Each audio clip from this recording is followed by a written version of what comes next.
عمران خان کو چاہیے تھا کہ جہانگیر ترین کے ساتھ معاملات خوش اسلوبی سے طے کرتے، تحقیقات کرواتے، جو کہ جہانگیر ترین کہتے رہے، بجائے اس کے کہ ایک دم سے ان سے راستے جدا کر لیے، جس کا جہانگیر ترین کو اگین وہی بات ہے، بحیثیت جرنلسٹ میں بہت سارے لوگوں کو بڑا کلوزلی جانتا ہوں، تو ان کو یہی شکوہ تھا کہ عمران خان نے مجھ سے ملنا یا میرا فون تک اٹھانا چھوڑ دیا، اگر بہتر ہوتا مجھ سے بات کرتے، تو وہ ایک اسی شکوے کی حالت میں پارٹی چھوڑ گئے۔ اب صورتحال ایسی ہے، ہم سب کو یاد ہے کہ جب عثمان بزدار وزیر اعلیٰ بنے تو اس وقت جہانگیر خان ترین نے بہت زیادہ سپورٹ کیا عمران خان کو، ایم پی اضلاع کے دیے، ان کی وفاداریوں کے حوالے سے، چیزوں کے حوالے سے۔ آج جہانگیر خان ترین ایک بار پھر بڑی مضبوط پوزیشن میں ہیں ایک نئی سیاسی جماعت بنانے کی، ایسی سیاسی جماعت جو کہ پی ٹی آئی یعنی عمران خان کا متبادل پلیٹ فارم بننا چاہے گی۔ یہ وہ پلیٹ فارم بننا چاہے گی جس میں ان کا یہ نعرہ ہوگا کہ ہم بھی پی ڈی ایم یعنی نواز شریف، زرداری، فضل الرحمان اور ان سب کے خلاف ویسے ہی ہیں جیسے عمران خان ہیں، لیکن ہماری سیاست عمران خان کی سیاست نہیں ہے جس میں ضد یا غصہ یا انا شامل ہے۔ سو یہ ایک ایسی سیاسی جماعت بنانا چاہتے ہیں جس میں یہ امپریشن دینا چاہیں گے کہ جی ہم پی ٹی آئی کا ووٹر زیادہ سے زیادہ اپنی طرف کھینچ سکیں۔ لیکن اگر میں آپ کو حقیقت بتاؤں تو میرا خیال یہ ہے کہ عوامی سطح پر اس کو مقبولیت اتنی نہیں ہوگی، لیکن کچھ حلقوں میں اس کو قبولیت ضرور ہوگی، کئی جگہوں پہ یہ ایکسیپٹڈ ہوگی، لیکن دیکھنا ہوگا کہ جب الیکشن کا میدان سجتا ہے تو یہ کس نعرے کے ساتھ آتے ہیں، الیکشن تک پہنچنے تک کتنے بڑے نام ان کے ساتھ جڑ جاتے ہیں۔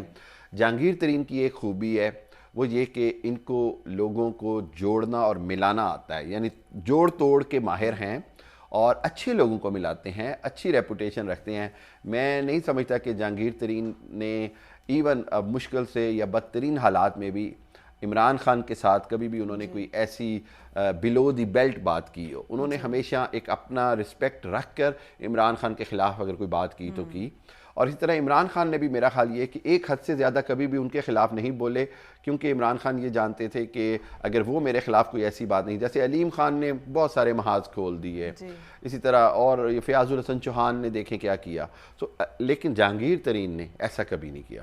میں یہ سمجھتا ہوں کہ جہانگیر خان ترین صاحب کے لیے بہت بڑی گنجائش ہے اس وقت کہ وہ ایک پارٹی ضرور بنائیں، لیکن اس ذہن کے ساتھ بنائیں کہ کل کو اگر عمران خان کے ساتھ بھی اتحاد کرنا پڑے تو اس پہ بھی تیار ہوں۔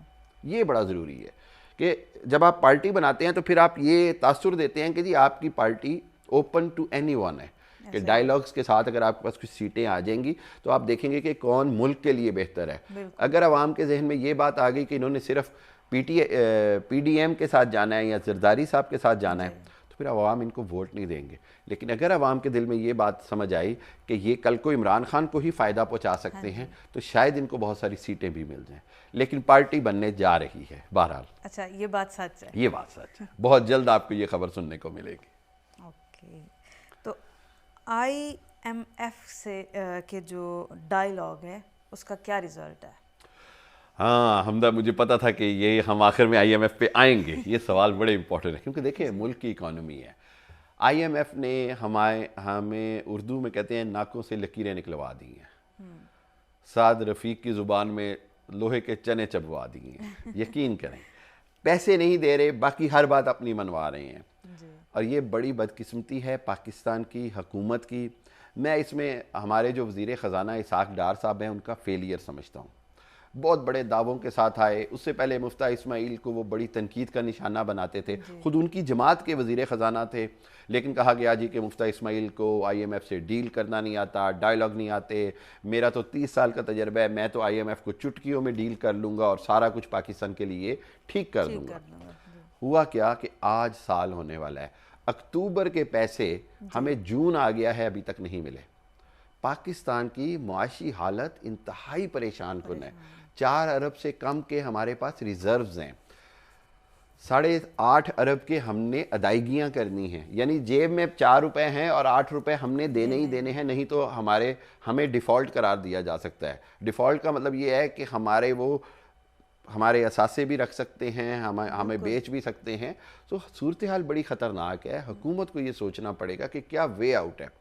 شہباز شریف صاحب نے بحیثیت وزیر اعظم آئی ایم ایف کی چیف کو فون کیا کہ جی آپ ہمارے ساتھ ریلیف کریں، ہمیں پیسے ریلیف کریں، تو وہ سسٹم سے چلتے ہیں. انہوں نے کہا جی ہمارا جو ریجنل کمیٹی ہے یا جو باڈی ہے وہی فیصلہ کرے گی, اور اسی فون کال کی روشنی میں اب یہ نئے مذاکرات شروع کیے جا رہے ہیں آئی ایم ایف کے ساتھ. نئی ڈیل لینے کی کوشش کی جا رہی ہے. کوشش یہ ہے ان کی کہ جی بجٹ سے پہلے کوئی ڈیل مل جائے.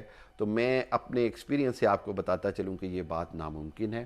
جس طرح آئی ایم ایف کا رویہ ہے, آئی ایم ایف یہ دیکھنا چاہے گی کہ حکومت بجٹ میں کس طرح کی ٹیکسیشن کرتی ہے, اشرافیہ پر یعنی جو ایلیٹ کلاس ہے اس پہ کس طرح کی ٹیکسز ڈالتی ہے.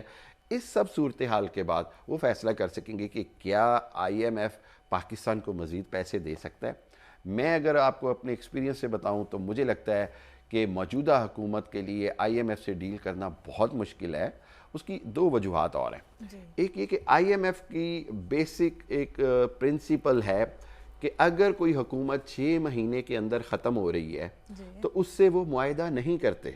ان کو پتہ ہے کہ 6 مہینے کے بعد تو اس نے چلے جانا ہے. تو اس حکومت کی مدت تو صرف 2 مہینے رہ گئی ہے. جولائی اگست میں انہوں نے جانا ہے اور اکتوبر میں الیکشن ہے. سو یہ جس کو کہتے ہیں نا آئی ایم ایف کی جو رولز اینڈ ریگولیشنز ہیں اس کے مطابق بھی اس حکومت کے پاس وہ مینڈیٹ یا اختیار نہیں رہ گیا جس کے تحت یہ اب فیصلہ کر سکیں یا یہ آئی ایم ایف سے کوئی ڈیل تھرو کر سکیں. میرا خیال یہ ہے کہ حکومت کو آئی ایم ایف پہ انحصار کم کر کے اور آگے چلنا پڑے گا. وہیں پر اگر آئی ایم ایف سے مذاکرات کامیاب ہو گئے تو پھر ہو سکتا ہے کہ الیکشن آگے ڈیلے ہو جائے.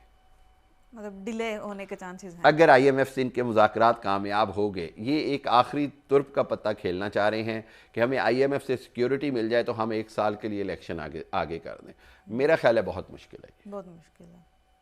اور جو فیول کی پرائسز ہیں ان کے کم ہونے سے عوام کو ریلیف ملے گا. ہاں دیکھیے اب حمدہ یہی بھی بات ہے نا, جیسے میں نے ابھی آپ سے کہا کہ ایک طرف حکومت کو پتہ ہے کہ انتخابات ہونے ہیں. انتخابات ہونے کا مطلب یہ ہے کہ اس نے عوام کے پاس جانا ہے ووٹ لینے. ووٹ لینے جانے کے لیے یہ چاہیں گے کہ عوام کو کچھ تو دکھا دیں کہ ہم نے آپ کو کچھ ریلیف دیا, کوئی پیٹرول سستا کر دیا, کوئی آٹا چینی چاول سستے کر دیے. عوام تو مہنگائی سے پس رہے ہیں. سو اس صورتحال کے اندر ابھی جو پیٹرول کی پرائسز کم کی گئی ہیں یہ اتنی کم نہیں کی گئی جتنی اوگرا نے ریکمینڈ کی. 20 روپے تک کم کرنا, انہوں نے 8 روپے صرف کم کیے. سو عوام کو یہ بھی پتہ چلتا ہے کہ ابھی بھی حکومت ہماری کہیں نہ کہیں کھال اتار رہی ہے. دوسری جانب کیا ہوتا ہے, آپ نے پیٹرول کی پرائسز کم کر کے آئی ایم ایف کو یہ پیغام دے دیا کہ جی ہم آپ کی شرائط نہیں مانیں گے لون کے لیے, ہم نے تو عوام کو ریلیف دینا ہے.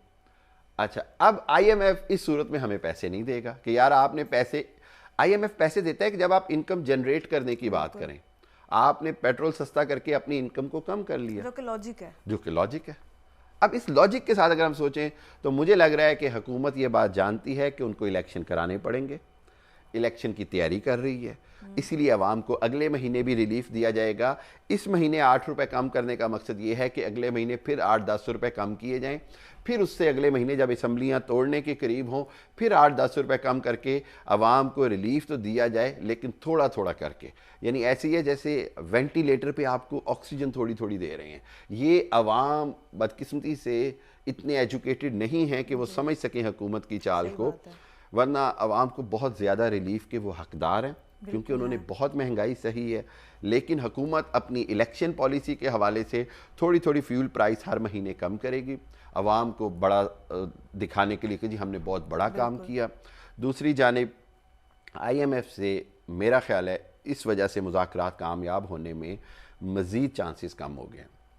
آخری ایک بات کہوں گا کہ یہ عوام کو ریلیف اگر پیٹرول پرائس کم ہوتی ہے تو پھر اس کے بعد کرایوں میں کمی آنی چاہیے, ٹرانسپورٹیشن کے کرایوں میں کمی آنی چاہیے, ڈیلیوری پرائسز میں کمی آنی چاہیے, کھانے پینے کی چیزوں میں کمی آنی چاہیے.